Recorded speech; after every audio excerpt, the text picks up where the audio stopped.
This is the aftermath of bringing all my plants, well, not even all of my plants, inside. Oh goodness. Everything needs repotting. They need bigger pots. These are just in trash bags. And I'm a little overwhelmed.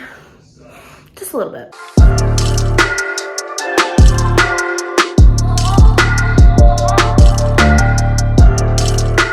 Hey guys, how you doing? Hope everybody's okay. It's been a minute. Sorry about that. I kind of went through a whole little thing, which maybe I will talk about in a plant vlog. And it came out with a new trellis at work, and it's an extendable trellis. It's actually a plank, which is really cool. So it has been really busy. It was a really successful launch, and so I've just been busy there packing up like all these orders and stuff. So it's really awesome. But to get to the point of the video, today we are doing a little I had to bring in most of my plants from outside. I probably have like 4, maybe 5 to 6 left outside still, but it has been in the 40s all week at night. And last night it was 41 degrees, which plants don't really like when it gets that cold. Thankfully, the plants that I have out there did fine, which was really a relief. But I had to bring in most of them, and I showed you the mess in the beginning of the video. It is just, it's ridiculous. I have to buy so many more pots. Yeah, anyways, I figured while I do a little repotting, I would just share some spooky stories that have happened. So I just repotted this, I just repotted my rubber tree, aka Ficus elastica burgundy. And look at her, she's about 2 years old. And y'all, let me tell you, if you struggle with a rubber plant, throw it outside. I guarantee that it will double in size that whole summer. Like this thing, I put it outside every year and she just does so amazing. She was super root bound, so I just repotted her. I think this is an 8-inch pot. I did repot this on TikTok, so you can go check out all my content on TikTok. I post there a lot. If you ever, like miss my content or my presence here, you can check me out there, and I guarantee I'll have something uploaded. Right now, I am just going to repot my Sansevieria or Dracaena Bantal Sensation. Almost forgot which one this was. This one doesn't really need a new pot. Those roots are looking really nice and healthy. I even shot out 2 babies this past summer. So cool. And this Monstera. What? What is this? It's beautiful, that's what it is. So yeah, this is going into the same pot, and as always, I have my regular chunky airy mix here. I use this mix for all my plants. Yeah, you can look back in previous videos. I talk about my soil mix all the time. This is the pot it's in. I did want to clean that algae off, but I didn't get around to it just yet. And I'm wearing gloves because I've seen some bugs on my plants, like not pest bugs that I just don't want to deal with. You all know that I hate bugs. Anyways, let's just give some context on this story. So not many scary things has happened to me in my life, thankfully. I don't know if it's just some like greater force protecting me because they know that I used to be really terrified, or I am just not, like a very spiritual person. A lot of things have happened to all the ladies in my family though, pretty much. But anyways, this is pretty much like the only truly scary thing that's happened that I can remember. I still live in Queens, New York City. A lot of people call it, but it's not the city, it's Queens.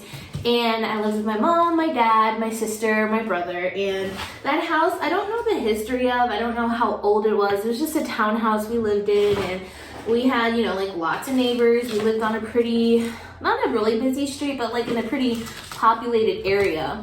And I used to have a bunk bed where it was like a loft, kind of like a living room area underneath, and then the bed was on top. So underneath there was like a little bench, an area I could put movies, a desk, and I had my TV there. It was really cute. My bunk, I was kind of close to the ceiling. Well, I used to hear the strangest noises there, and remember telling my mom, I doubt my mom will remember any of this, but I used to hear, you know, the shopping cart noises, like if you get like a really bad shopping cart and it makes those noises like on the concrete or the street, it just sounds weird. It has a very distinct sound. I would hear that all the time coming from the attic, which was weird. And now come to think about it, after hearing all these true crime stories, like what if somebody was living in our attic and we didn't even know? It's happened. And I would hear the distinct sound of a bowling ball going down the lane, like, you know, that noise it makes.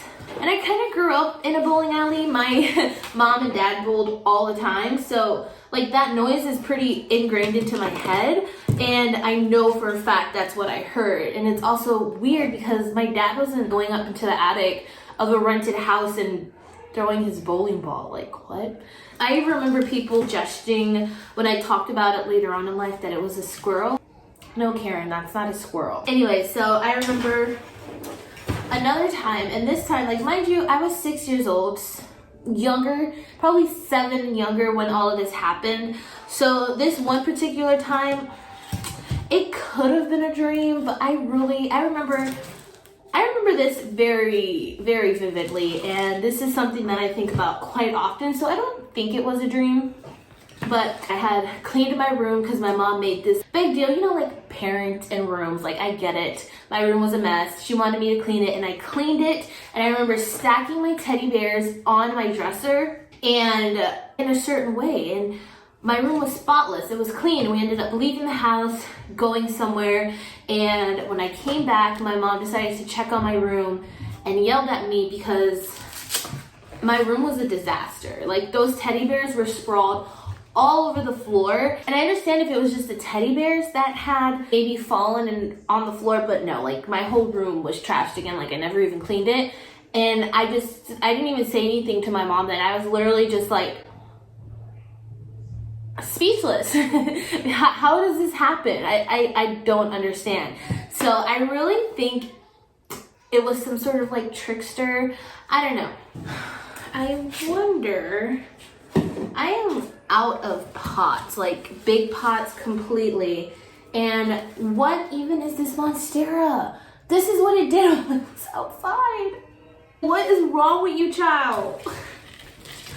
And it doesn't, this is a 10-inch pot and it doesn't, what?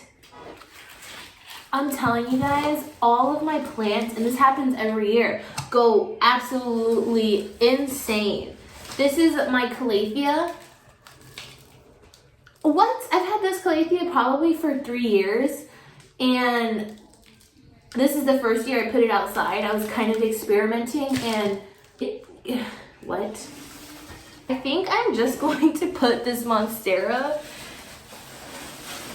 in this huge 12-inch pot. Yep, that's just how it's gonna be.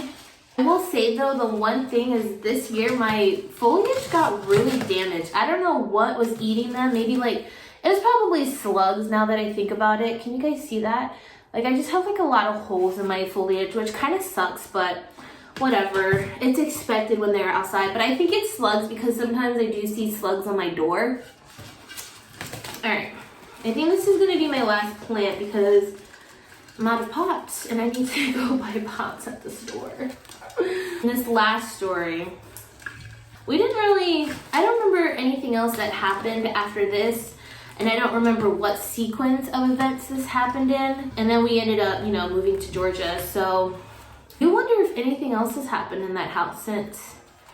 I can't get over these roots. What? Like, there's no soil. This next one, let me just set you up real quick. So my brother, he actually lived down in the basement. He is a fairly big guy, not like heavy set, but he is over 6 feet tall. And I was just like a wee little 6-year-old, so he was like a giant to me. And my mom's room was right across the hallway from mine, directly right across. If both of our doors were open, I could look into her room. And my sister actually was right next door to my room, but she has always been one of those real sleepy people. I've noticed there's two different types of people in the world, and it's the people like me. We sleep when we're dead, you know? Can survive on little to no sleep, have, you know, lots of insomnia issues, and then there's people like my sister and my husband who just can't get enough sleep. There's no in between. So she's always been a heavy sleeper. So, and my dad used to work for the New York City Transit, so he was a bus driver, like a city bus driver, and he would always leave like dumb early, probably like 6 o'clock, 5 o'clock in the morning, I don't remember, but it was always before I got up and ready for school, he was out. So I had woken up early for school, like my mom hadn't come and got me yet. I just woke up on my own and I'm just kind of looking around my room. I see my mom across the hall ironing my uniform, doing the mom thing. I hear my sister right next door snoring up a storm because she's always been a heavy snorer. And no offense, Maddie, but we all know she snores really loud. I'm just looking around my room. I had this really cool nightlight and it had like a really kind of funky design on it, and it was one of those nightlights where it has the string and you have to like pull it and then it turns it on and off. So I'm just sitting there staring at my light in the bunk bed, and all of a sudden I see this little shadowy hand turn my light off. And it wasn't the light bulb going out, it was a distinct noise. Like those things make noise, and then the light went out. I was silent, speechless. I didn't even know what to say. All I did was get up out of my bed and run to my mom's room, like climb down that ladder. Literally, I still remember my whole body trembling. And going to my mom's room, and I told her what happened. So like we went to check it out and there was nothing there, and there's like a 95% chance that it wasn't my brother, because here was my room, here was the stairs, the hallway light was on. I definitely would have seen him without a doubt if that was him trying to play a trick on me. Like, mind you, he was a trickster, but there's no way I wouldn't have seen him. So that was absolutely terrifying. I don't know. There's just so much, like, I don't know if it was like a shadow person, but like I said earlier, I feel like it was just some sort of like trickster that just liked to play pranks on me. I don't know. But years later, and I mean like years, probably like 20 years later, I was talking to my sister about it, and I had told her what had happened, and I don't know why I never like told her before. She had also kind of verified my story, because she had said that she's also has seen a shadowy figure in the house before, which was crazy because I asked her if anything weird had happened in the house before I told her the story. She had mentioned that same shadowy figure before I even mentioned the shadowy hand. So that was weird. That was weird. But she did say, however, that she never felt like any bad feeling from the spirit before, and she didn't really see it often. It was probably like a handful of times. But yeah, that's about it. And that's perfect timing because I am out of soil. I have to go and break up some more cocoa. And look at how beautiful this Monstera is. Now I do have two Monsteras because I just showed you that other one behind me. So I'm not really sure what I'm gonna do. I can't keep both of these Monsteras, but they both mean something to me. I mean, yes, it's fine. It's fine. They're just so pretty. Oh, I love Monsteras so much. They're the best. Like, basic, yes, but so beautiful. Anyways, I hope you all enjoyed this quick little spooky repot. If you want, I can definitely do another one and share some stories from my sister and my mom, because they have some pretty intense ones. With that being said, I would absolutely love to hear any weird things that have happened to you in your life. It doesn't even have to be paranormal, maybe even with like people, because we all know people are weird. And yeah, just let me know in the comments down below because I want to hear your stories. But with all that being said, I hope you all are staying safe, sane, happy, and healthy, and maybe slightly spooky. And I will see you all in my next